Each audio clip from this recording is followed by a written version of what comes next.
Welcome to Zohar connection class. This portion is Ahare and Kedushim.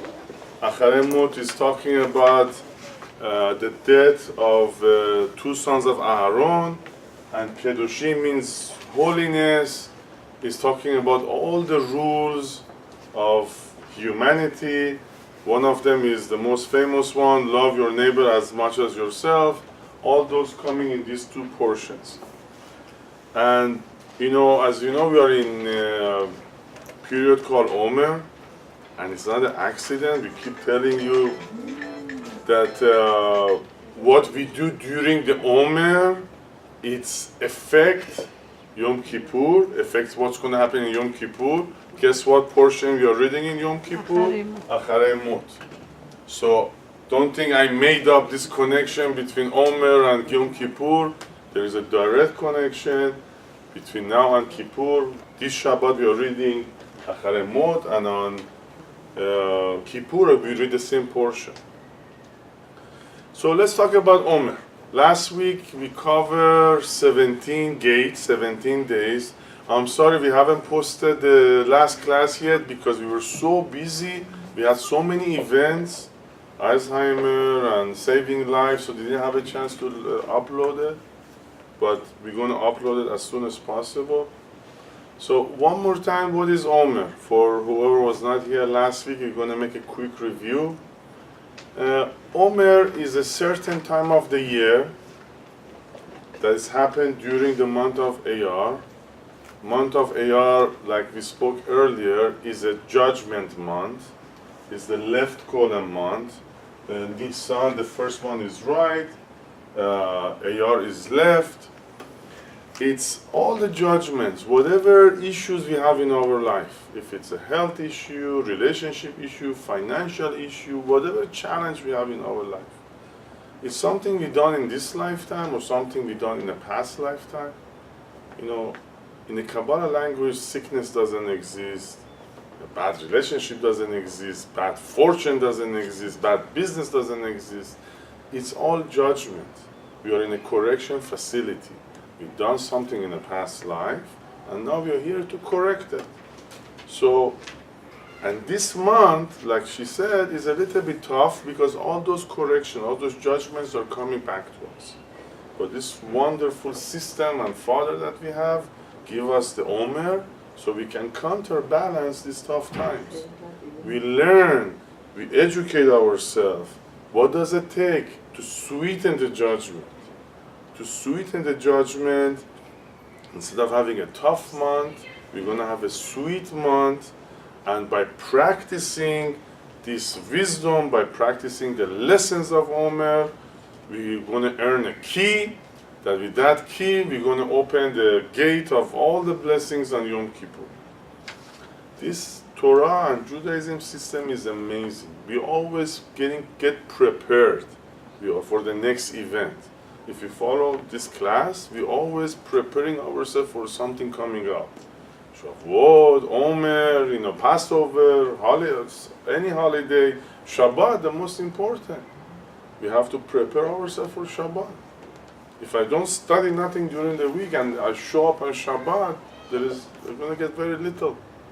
But if I prepare myself, if I learn, if I educate myself, I connect myself to the energy of the week, then I'm going to receive the blessing of it on Shabbat.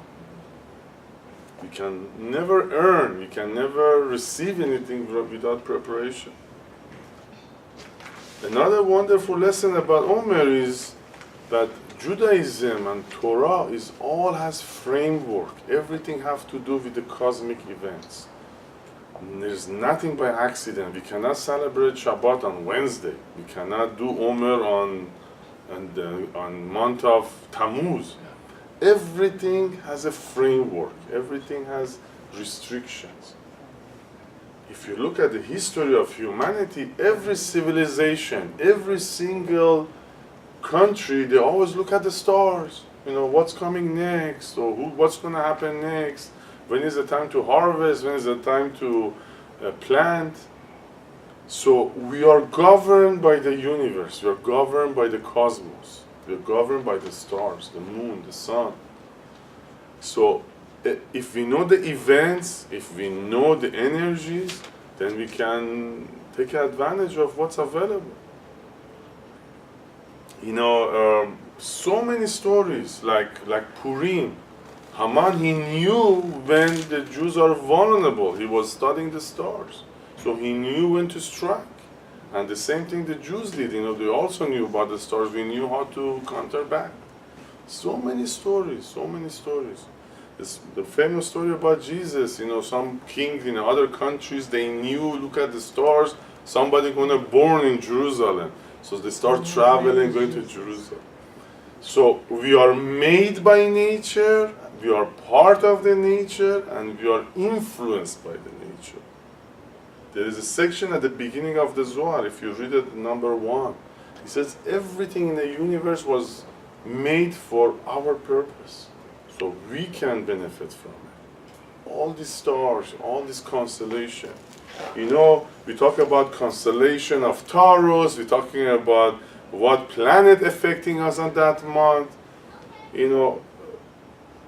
Astrology and astronomy is a huge part of religion, spirituality, and Judaism is part of it. All the civilizations that follow the stars, and we do too. We announce when is the next full moon. We announce when is the next Hebrew month starts, full moon. Everything we announce, we follow the cosmos.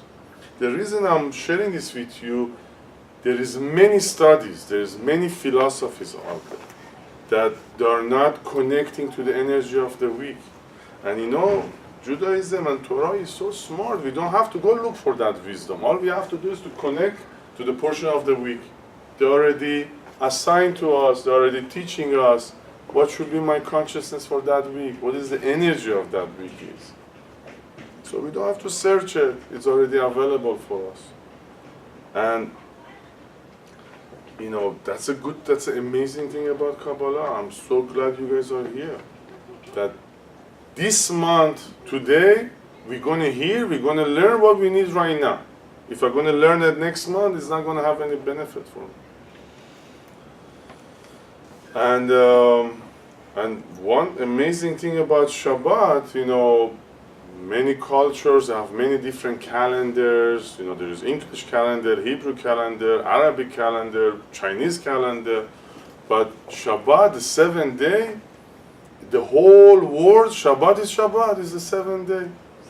Because that day is so powerful, it has this amazing energy that it's embedded, it's in the root of every human being.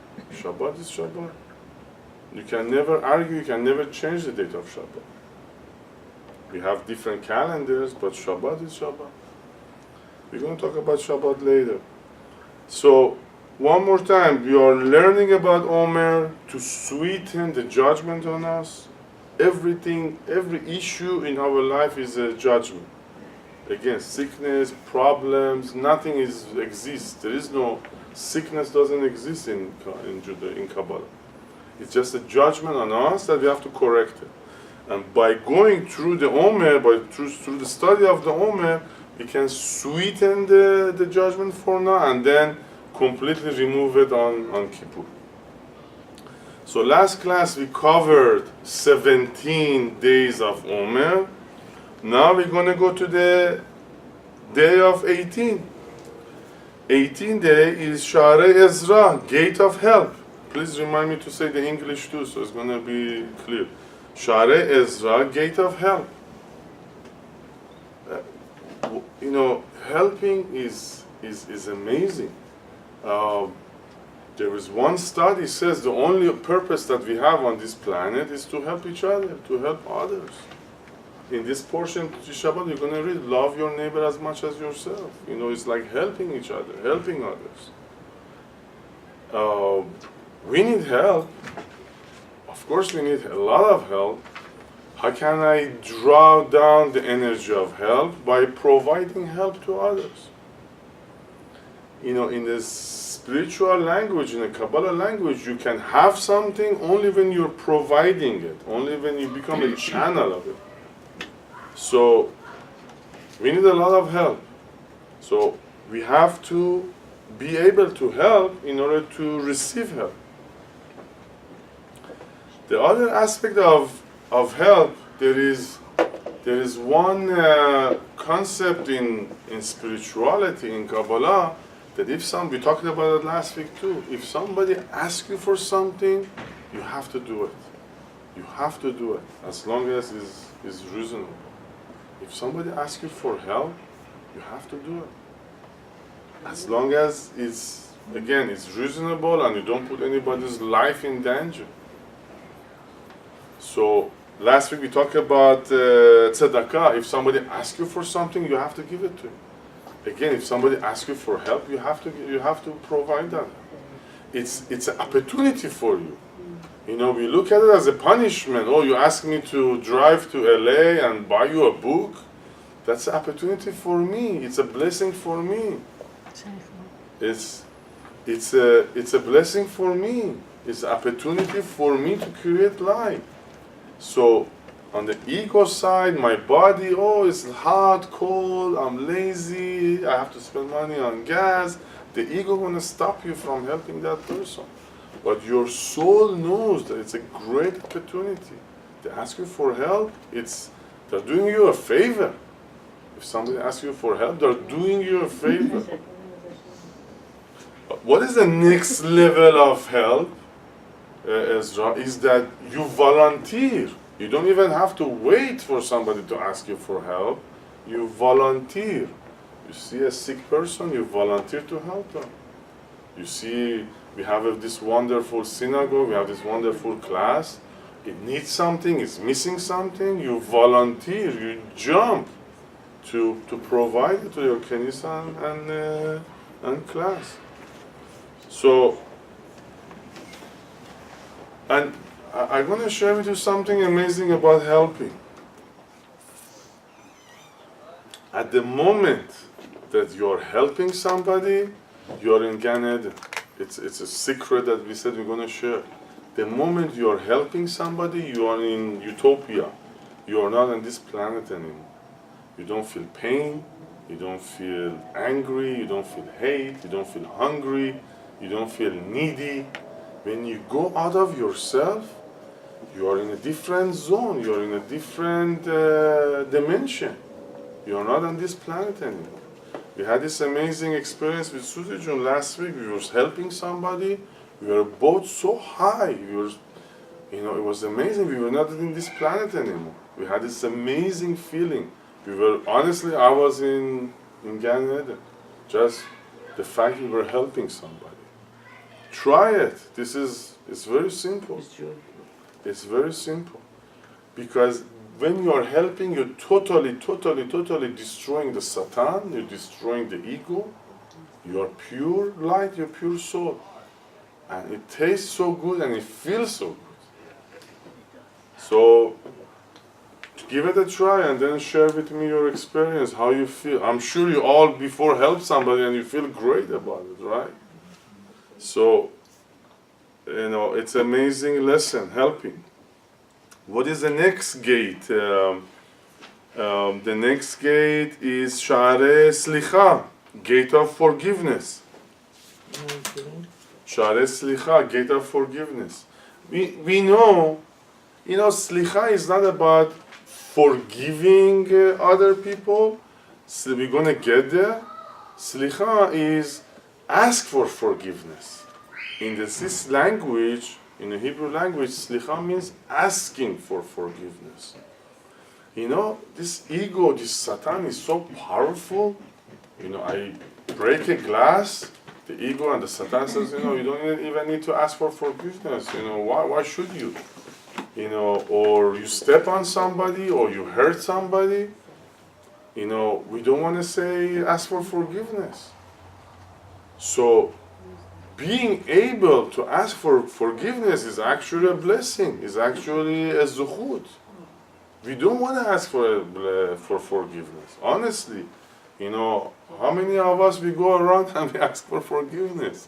This ego, this Satan doesn't let us do it. So one of the blessings of the Creator that we want to ask, give us the chance, teach us, and show me the way to ask for forgiveness. Because again, by asking forgiveness, I'm destroying the Satan, I'm destroying my ego, I'm a humane, I'm I'm humble, and it's a blessing. Who doesn't ask for forgiveness? Somebody's full of ego, right? I know it all, I'm a big shot, I'm the smartest, I'm the richest, full of ego. So to be able to ask for forgiveness is a blessing. We want to learn how to ask for blessing. The next one is Share Sodot Torato, gate of the secrets of his Torah. This is exactly what we are doing here. And I remember last year, it was exactly the night of the Zohar, we studied this section, the secret of the Torah, if you remember. It takes a great zuchut, merit, to learn the secrets of the Torah. We all love Torah. We look at Torah, wow, we hug the Torah, we kiss the Torah. But honestly, there is 10 Sifrei Torah over here. If I'm going to sit here all day and hug and kiss the Torah, is it going to solve my issues? Is it going to make my challenges easier? So it's not the book, it's the wisdom, it's the chokhmah, it's the understanding within the book. And I know the book, if you read it in Farsi and English, it's just stories. But trust me, this is not stories. They water it down, they make it so simple so everybody can enjoy it. There is unlimited, infinite secret within the Torah. Like all the names, they're actually Sefirot, like Chesed is Avraham. So there's the Torah using the name Avraham, but in reality it's talking about Chesed. The relationship of Chesed with Gevurah, the relationship of Chesed and Tifer. Who's Yosef, who's Yehuda. So I know it's like simple stories, but when you study Talmud and Sefirot, everything falls in place. And studying Torah, it's the ultimate, is the highest level of spirituality. Again, I know that there is a lot of wisdom out there, there's a lot of classes, but there is not for a Jew, for a neshama of a Jew, studying Torah is the only thing that we need to study. On the way here, I was reading the gates. I remember in Israel is the most smart country in the world. They're very smart, they're very wise, they spend their money very wisely. Do you know how many yeshivot, how many study of Torah there is in Israel, and the governments provide money to them? The government spend a lot of money on tanks and airplanes, but they spend a lot of money for people to sit down day and night study Torah only. You think Israel is stupid? They know that this wisdom, this secret, the Torah is the blessing that we need. So if Israel spends so much money, millions of people studying day and night the Torah, who we are to judge it? So studying the Torah, again, we need to study the wisdom of the Torah. It doesn't say Torah, it says Sodot Torah, the secrets of the Torah. So it's not the stories, it's not the kissing and the hugging. We need to understand. That's what we do here for the past many years. What is the secrets of the Torah? It's the blueprint of the universe. It's how I can be successful, how I can be happy, how can I be healthy. It's all within the Torah. I know through the generation, we look at it as a religious thing, but when you study Kabbalah, it's the blueprint for good, healthy, happy life.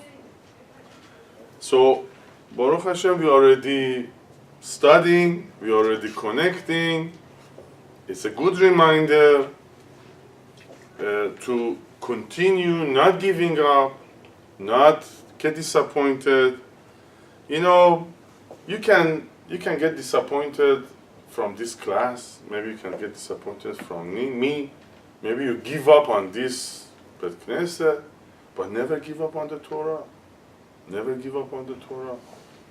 Look at our fathers, look at grandfathers, they never give up on the Torah. For thousands of years we didn't give up on the Torah. So I know, again, there's a lot of philosophies, there's a lot of wonderful wisdom out there, but for a Jew, for a neshama of the Jew, the study of the Torah is essential. Without the Torah, we're going to be miserable. So it's honestly, it's a blessing, it's a zuchut to have access to this wisdom. The next one is Sha'arei Neimut, gate of pleasantness. This one is compared to the Sefirah of Bina, and the next one is the Sefirah of Chokhmah. Neimut, pleasantness. It's the simple meaning of Neimut is to have understanding. What is our Bina is about? Is to have understanding. You see a person in pain, you have to have understanding for it. You see, even, last class was all about evil speech, Lashon Hara, don't judge other people. Even when we see what doesn't matter what the scenario is, we have to have understanding. There's a purpose for that person. There is no accident in this world. Whoever is in your life, whatever happened to you, whatever you see, have an understanding for it. The biggest lesson of Kabbalah is have understanding that everybody has his purpose. Everybody is a creator's createe. Everybody has extension, his soul is the extension of the creator. So to be able to understand, we are asking to be able to understand. Now every year we have more understanding, we have more access to more wisdom. We don't judge as much, we don't get angry as much. If somebody cut us off, if you have a flat tire, like always Nader says, now we have understanding, there is a reason behind it. So Sha'arei Neimut have understanding. First for fellow humans, and then for everything else is happening to our life. But excuse me, the Yesod was pleasant. I remember you said the Yesod in the Sefirot. Yosef, Yesod is Yosef. Pleasant, like Yosef is stay away from bad and do good. Yes, there is some kind of a correction, Neimut, to be pleasant, to be nice. But the most important is to have understanding. If I don't have understanding, I suffer all day. How many times we talk about the bad news on the TV? Wow, it's the end of the world, there's atomic, No, have understanding, there's a purpose, there's a reason for everything we hear and we see. The more understanding we have, the less we suffer. The less we get angry. The less we get agitated. The less we get annoyed. If we all have some relative or some friend that bug us all the time. So if you have understanding that it's my correction or their correction and I try to solve it, if I have this wisdom, if I have this understanding, then I'm going to have less issues. The next one is Sha'arei Nechama. So we said Neimut is Bina, Nechama is Chokhmah, and Nechama in English is gate of consolation. Consolation. So, Nechama, if Lo Aleinu after 120 somebody passed away, so in Hebrew we say we are going to lenachem, we are going to make him feel better, we are going to be a good friend, good family member to them. But in the Kabbalah language means chokhmah. So if we go to a funeral, if we go to an event, it's a sad event, as a student of Kabbalah, we bring wisdom to them. We are not going to sit down and cry with them. We're going to tell them, that death doesn't exist, it's only in the physicality. There is a soul that lives forever. They're going to come back as our children, for example.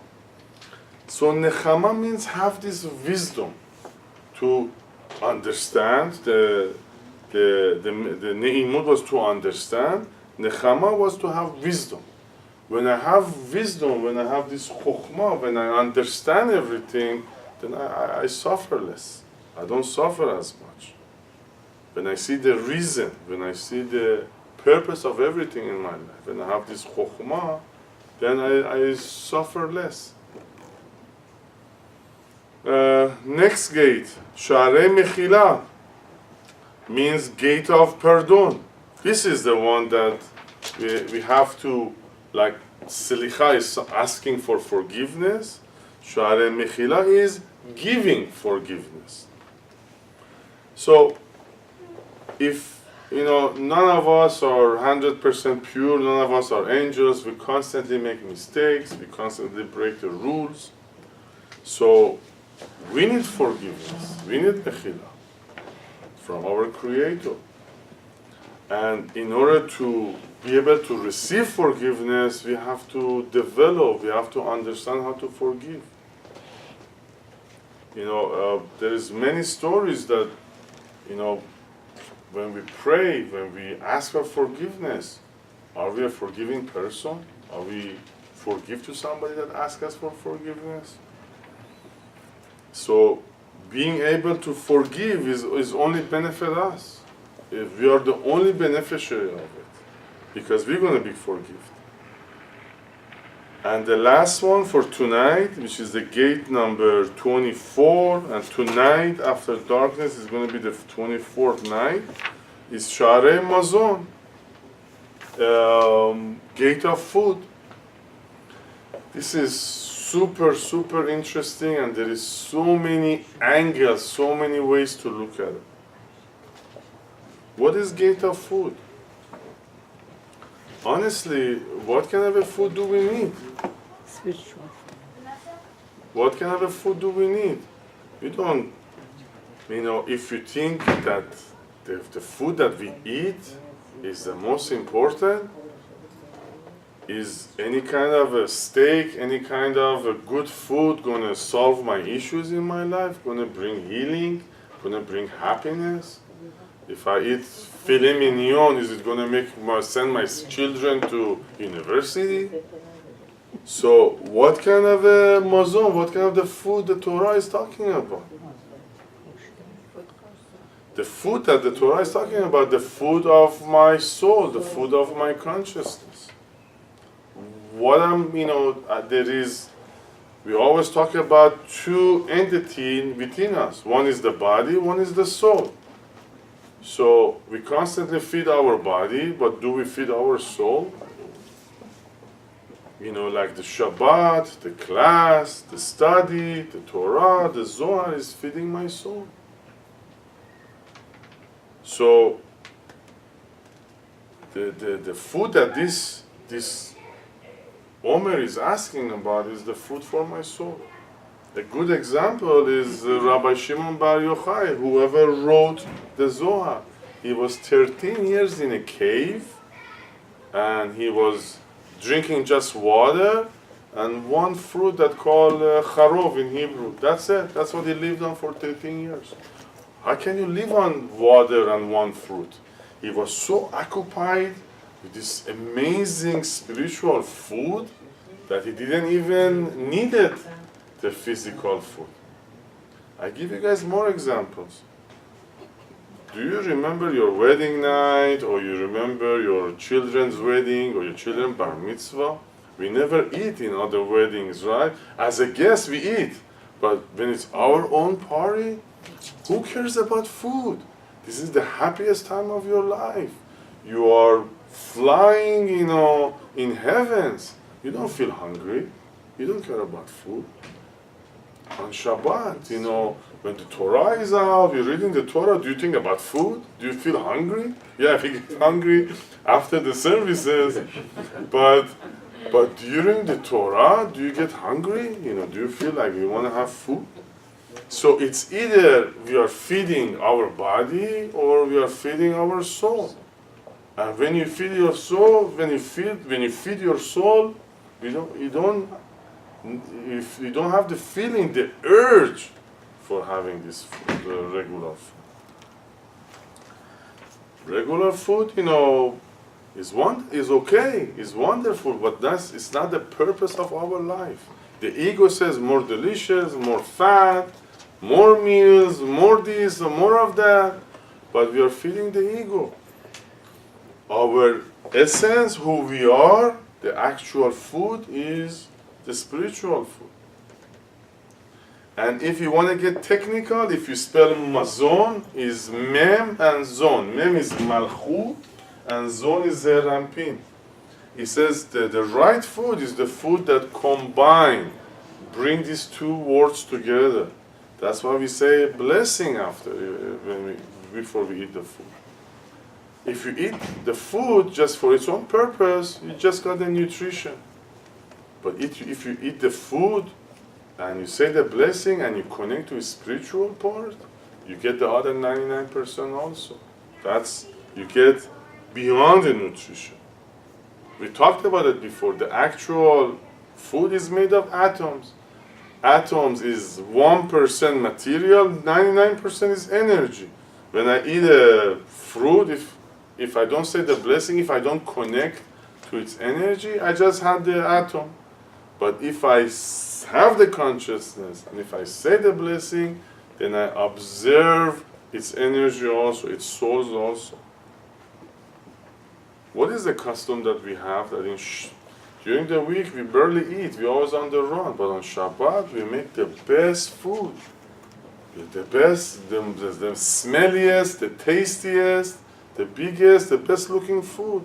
Why only on Shabbat? Because Shabbat we are feeding our soul, we're not feeding the body.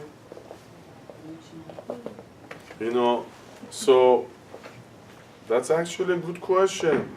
You know, when you are constantly busy with feeding your soul with spirituality, honestly, you don't need that much. But when you are, you know, I remember in psychology, they said when we get nervous, when we get angry, the first thing we do, we go to a fridge, open the fridge and start eating. So it's the ego, it's the Satan. It's not the soul. The soul doesn't need that much. The soul needs love, caring, compassion, understanding. I promise you guys some secrets on this week. You know, about eating food. Since we're on the subject of the food,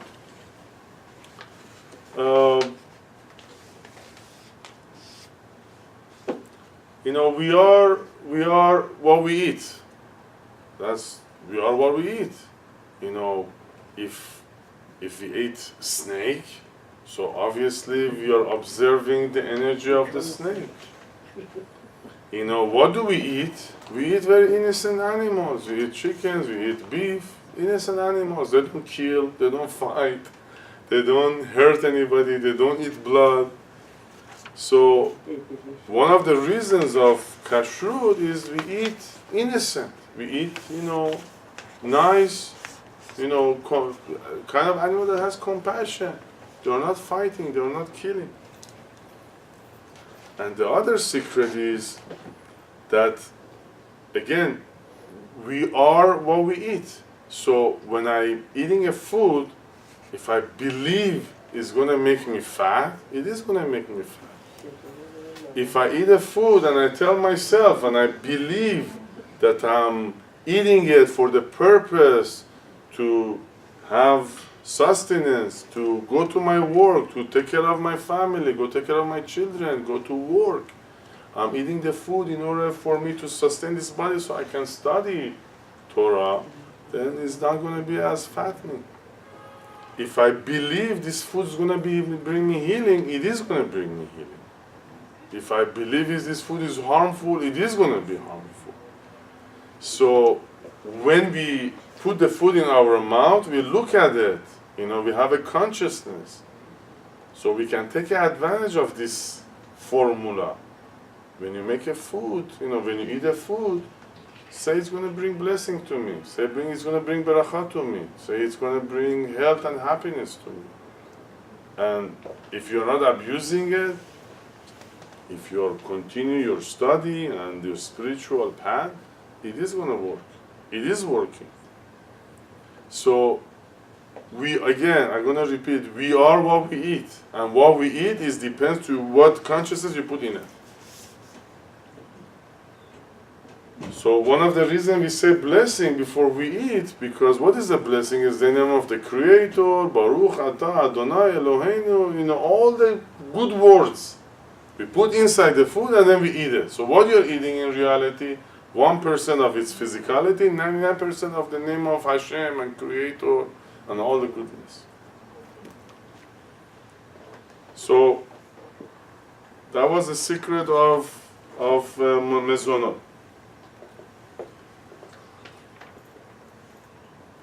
I thought I'm not going to talk a lot, but Baruch Hashem, there's a lot of information to explain. Before we start about this week, I forgot to share with you something last week. Last week we talked about Lashon Hara. You remember the class, evil speech, and how harmful it is. And our mouth is the most important part of our body. We have to use it for goodness, for positivity, for health, happiness, studying, learning, encouraging, empowering others. And I got so excited, we forgot even to read the Zohar. The Zohar says, snake, when he's talking about evil speech, Lashon Hara, gossiping, he mentioned the snake in heaven, the snake that was dealing with Adam and Chava. So the Zohar explained that the source, the beginning of Lashon Hara, evil speech, was the snake in the Torah, in Gan Eden. And each time we say Lashon Hara, we awaken the snake. Let me tell you the story. There was a time in heaven, when we were in heaven, there was a separation between good and bad. Adam and Chava, they were good, and the snake was bad. It was like totally separated. There was a separation between good and bad. The snake came to Chava and did an evil speech, manipulated Chava, lied to Chava, cheated Chava, and Chava made a sin. And the snake became part of humanity. At that time, there was a separation between good and bad, but now the good and bad is one. Now we have the soul, we have the extension of the Creator within us, we also have the Yetzer Hara, the evil inclination within us. It's not separated anymore, it's one. And there are many, many proofs about it, that how the snake is within us. This Amir Jun is so amazing. He says our brain looks like a snake, and it's true. So one of the reasons we shed our skin, we lose our skin, is the same quality of the snake. Before the sin, before we become one, because when we were separated, we didn't have no skin, we were pure light, right? Our nails. That's why on Havdalah we look at our nails, we're connecting to the original who we were. So we didn't have skin, it was all light, it was pure light. But after we got mixed up with the snake, we start having skin. And the skin falls off like the way the snake's skin falls off. So the origin of Lashon Hara, the origin of evil speech, is the snake that was in Gan Eden with Adam and Eve. And what's happening now? How does it affect our life?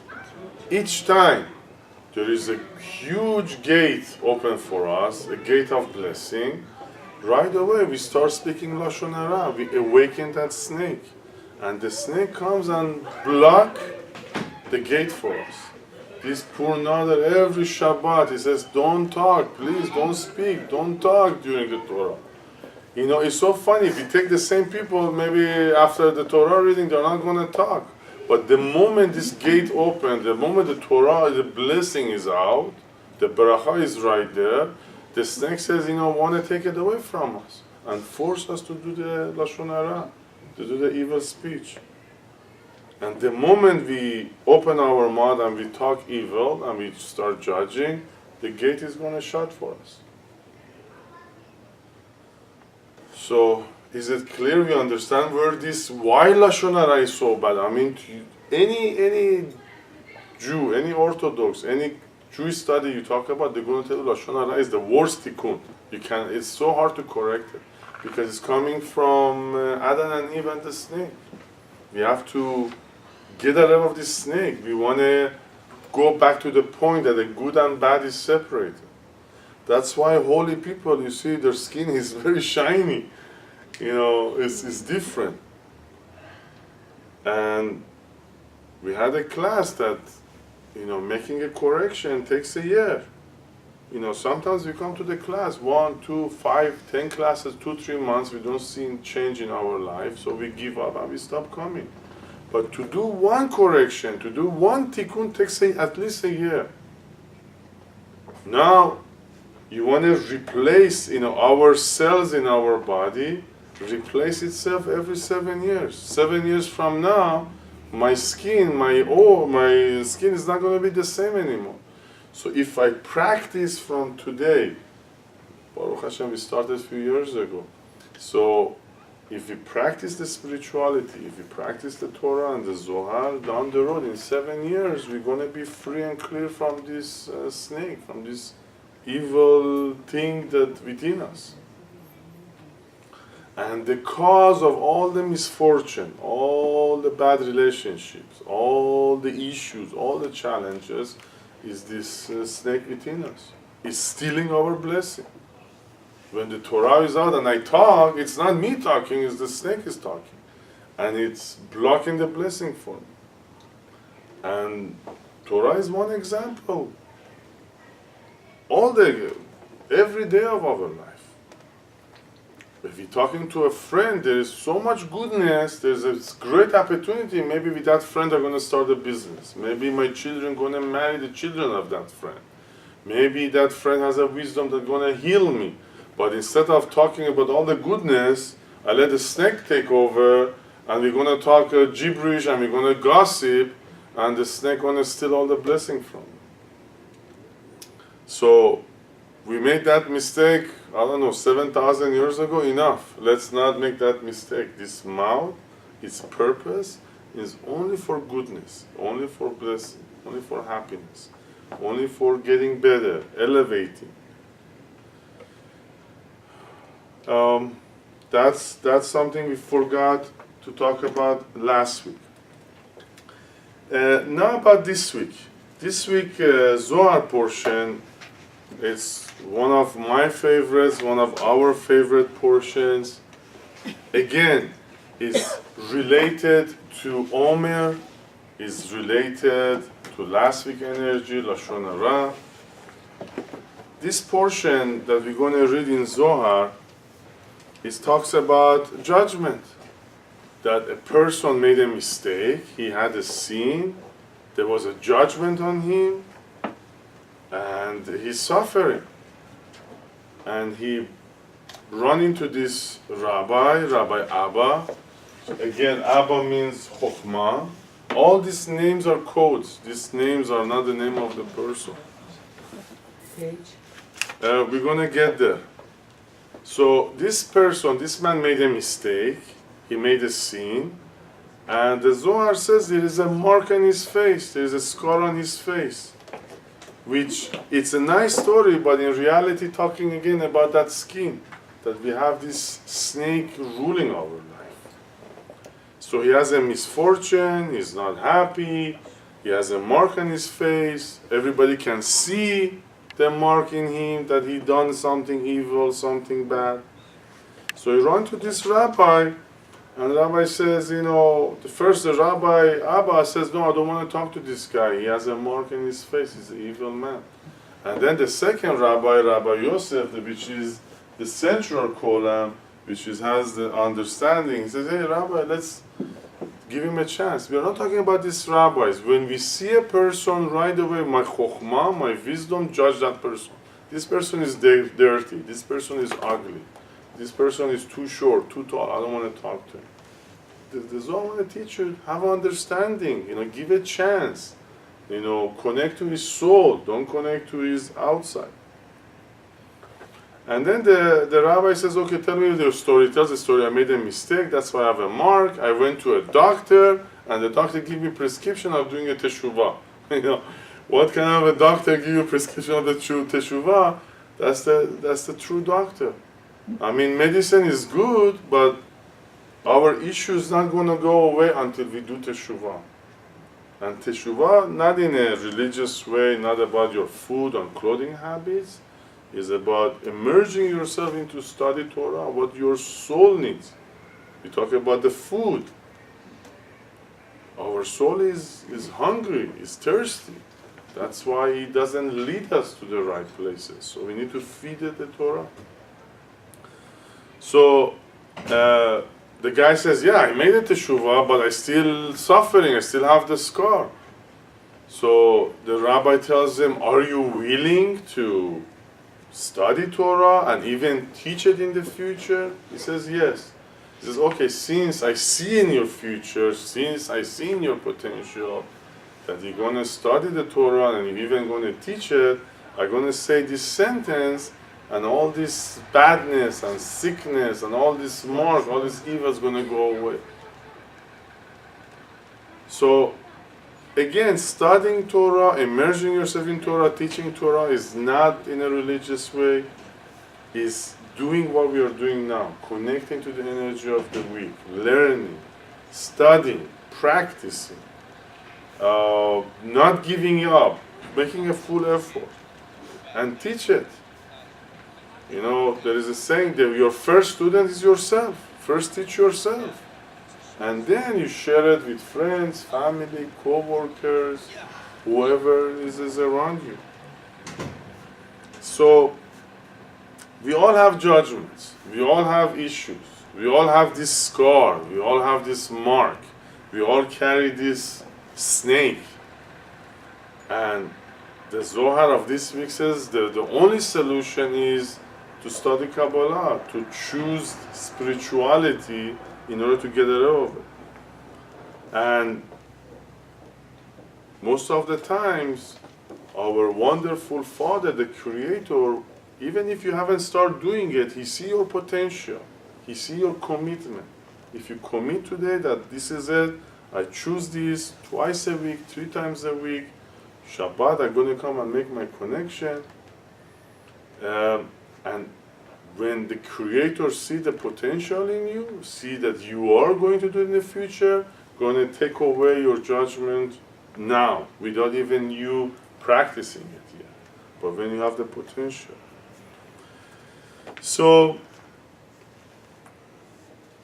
and what this section of the Torah, Zohar says, he says, whoever studied Torah, he gets the mark of the Torah within him. It's like you put a name, there is a name, you can see the name of the Creator on him. Whoever is evil, also you see the evil in him. Most of us, we can recognize who's good and who's bad. There are people that you can see even further than that. So the Zohar says, whoever is good is marked by goodness. Whoever is bad is marked by badness. So obviously good people, they attract good people, good angels, good blessings. And evil people, they attract evil angels. And evil people is not necessarily committing a huge crime, is Lashon Hara, judging, controlling, ego, hating, angry. That's the kind of evil. Come on, if you are angry all the time, if you're judging all the time, you want angel of fire to come and visit you? No way. So, the Zohar says we get marked. We make marked. So, and this mark is so beautiful, bring you protection. When you are marked as a good person, you are protected from any kind of a harm, from any kind of a disease, from any kind of a, God forbid, accident. We all hear in the news, a building got on fire or something bad happened and there was one survivor. Why? It's protection. And it says the only way to have protection is by studying the Torah. I want to read, let's go to page, we don't have that much time, so let's go to page 395. 395, I'm sorry, 396. 396 in English, we're going to read from the fifth line. So we are in book number 15, page 396. We are reading the English part, 5 sentences from the top. And we're going to say it loud so everybody can hear. 396, the English on the top, the fifth sentence starts from come and see. It says, come and see, one who infringes with matters of the Torah rises and then descends to make impressions on the face of that person, in order that those on high and those below see him. Do I need to explain this or no? Yeah, it's beautiful. It says, whoever studied the Torah marks him, leaves impression on his face. So regular people recognize him, and then even from the above recognize him, like the angels or the Creator. All send their curses upon his head, and this is the essence of the verse, and my lineage raising up against me bears witness to my face, meaning the marks the Torah made in his face. He says, whoever studied the Torah, there's a mark on his face and attract goodness. And whoever is cursing and having a bad language, obviously doesn't have that mark on it. Let's go to page 392. Let's go to page. Excuse me, and here you see this is capital as the because it was emphasized. This is important. Yes, smart lady. So we are in the 392, the English part on the top. We're gonna read 1, 2, 3, 4, 5, 6, 7, 8, 9, 10, 11 sentences. Like 3 from the bottom starts from anyone.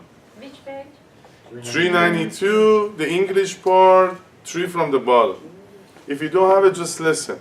It says, anyone who transgresses the Torah is marked by the Torah, so that the eyes of Hashem recognize him and warn others to stay away from him. Can you believe this? 392. 392, English part top. Here. Yeah. 3 from the bottom, starts from anyone. 3 from the bottom, anyone is toward the end. Anyone, yeah. You see anyone? Anyone who transgresses the Torah is marked by the Torah, so that the eyes of Hashem recognize him and warn others to stay away from him. You know, we had one class that the highest level of the Creator is only an eye. That's why the Egyptian and a lot of other cultures, they believe in that eye. So it says the eye of whoever studied the Torah, the eye is watching him and warns away all the bad spirit, all the bad energies. He says, stay away from this guy. I'm watching. You know, when we had small kids, they say, yeah, go play, I'm watching you. So he says, whoever studied the Torah, you know, the eye of the Creator, the eye of Hashem is watching you. I mean, do you want more proof? Or this is amazing how clear the Torah is. And this is during the time of Omer to sweeten the judgment and also preparing us for Kippur again. Now, let's read this sentence that remove all the negativity, all the judgment, only by us promising, only by us committing to continue our study, to don't lose passion, maximum effort, and teaching it others too. I highly recommend read the whole section. All the section 57, a man who had a mark on his face, study the whole section. And the name of the guy was Eliezer, God help. That's not an accident. He made a sin, he made a mistake, So God says, I will help you by you doing teshuvah, by you emerging yourself into the Torah. So I'm going to read this section. We're on page 393, section 345. We studied it last year. It's so wonderful that I'm going to study it this year again. We're going to recite this section with this consciousness, with this kavanah. So we all going to make a maximum effort to study Torah, study Zohar, study Kabbalah, study this spirituality, be connected to the energy of the week, knowing what to do in every week, every Shabbat. And the eye of the Creator is going to be looking at us and going to save us from all the challenges, issues, sicknesses, and bring to us and everybody healing, health, happiness, and prosperity. There is a sentence that they are going to repeat it 3 times because this is what the rabbi says, you have to repeat it 3 times. So page 393, section 345. Amal, please don't cross your hand, don't cross your legs. If you don't have the book, just listen to it. This is a wonderful section. We have amazing zuchut to hear this section. Amal leya, me'anhu asiya. Amal leya, Rabbi Shamlai hu. Al ma'ai asvata yaha lecha. Al asvata de nafsha. ומיהו יומה ההדרנה בתשובה, ובכל יומה חזינה ענפי בחד חיזו, ובחינה כמי קודשה בריחו, דהו ריבון עולמין על ההוא חובה, ומעניין דמעין הסכינה ענפי. אמר רבי אבא, אי לאו דאתמנה מנחה תשובה, העבורנה מענפך ההוא רשימה, אבל קרינה עלייך, ושר עוונך וחטאך תכופר. אבל קרינה עלייך ושר עוונך וחטאתך תכופר. אבל קרינה עלייך ושר עוונך וחטאך תכופר. אמר ליה ג' זמנין אימה, אמר ליה ג' זמנין ואת עבר רשימה. He said to him, who is the doctor? He replied, he is Rabbi Shamlai. He asked, what cure did he give you? He replied, spiritual healing. From that day I returned with repentance. Every day I see my face in the mirror without any change. I have wept before the Holy One, blessed be He, the Master of the world, for that sin. With these tears I have washed my face.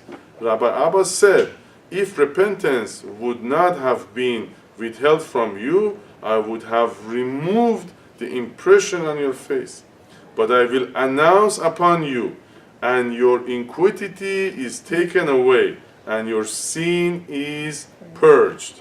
He told him to repeat this 3 times. He said it 3 times, and the mark disappeared. By saying the mark is the disease, is the misfortune, is the bad luck, is not finding the soulmate, is all the negativity. What word we use in the famous sentence? Aval karina lach v'sar avonech v'chatech techupar. Techupar is when? Kippurim. You know, techupar, Kippurim. In Kippur we say kapara, techupar. This is exactly what this portion is. By studying the Omer, by preparing ourselves. Omer is not a joke. By going through the Omer, by studying the Omer, by practicing the Omer, we're gonna get kapara. We're gonna be, our sin is gonna go away. That's what happened with the 2 sons of Aharon that we're gonna study this Shabbat. That they died, and they bring kapara. They bring forgiveness to all humanity. By the way, before we leave this class, another section of the Zohar says, this portion, this Shabbat, Ahare Mot, is protection for our children. I don't want to waste the time of the camera. If you want after camera, I'm going to find it for you guys. He says this Torah portion, Ahare Mot, bring protection for our children, for our grandchildren, for our down the road generations. So don't miss this Shabbat. This Shabbat is a very important Shabbat. And how we bring protection to our children, how we bring protection to our grandchildren, again, by studying the Torah, by studying understanding the Torah, by